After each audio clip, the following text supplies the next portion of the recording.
High, কেমন আছো সবাই? অনেক দিন পর আবার কোথাও একটা যাচ্ছি। সেদিন এই হাতাওয়ালার ড্রেসটা পরেছিলাম। এই ড্রেসটা আমার ভীষণ পছন্দের একটা ড্রেস। সকাল থেকে ঝমঝমিয়ে বৃষ্টি থামার পর একটু স্বস্তির সময় বলা যেতে পারে এই সময়টাকে। অনেকদিন ডিটাচ ছিলাম। এখন অপেক্ষা করছি কখন টোটো ছাড়বে আর আমি একটু ফুরফুরে হাওয়ায় নিঃশ্বাস নেব বলে। অনেকক্ষণ অপেক্ষা করার পর টোটো ফাইনালি চলতে শুরু করলো। পৌঁছে গেলাম সেই বাড়িটাতে যেখানে আমার বহুকাল আগেই যাওয়ার কথা ছিল।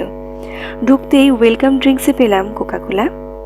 আমার খুব পছন্দের একটা ড্রিঙ্ক, তাই ছবি তোলার পাট না চুকিয়েই সেটা পেটে চলে গেছে। তারপর পেলাম কুরকুরে, দই, সিঙ্গারা, চা আর অনেকখানি আড্ডা। কিছুটা ভালোবাসা, কিছুটা গল্প, কিছুটা শান্তির একটা মুহূর্ত, আর তার সাথে গাছে ভরা ছাদ বাগান, চোখ জোড়ানো সানসেট, ঠান্ডা শীতল একটা বিটকি। ও বাড়ির জন্য নিয়ে গিয়েছিলাম পছন্দের কিছু মিষ্টি। তার সাথে সাথে নিয়ে ফিরলাম আরও এক টুকরো গোলাপি রঙের স্মৃতি।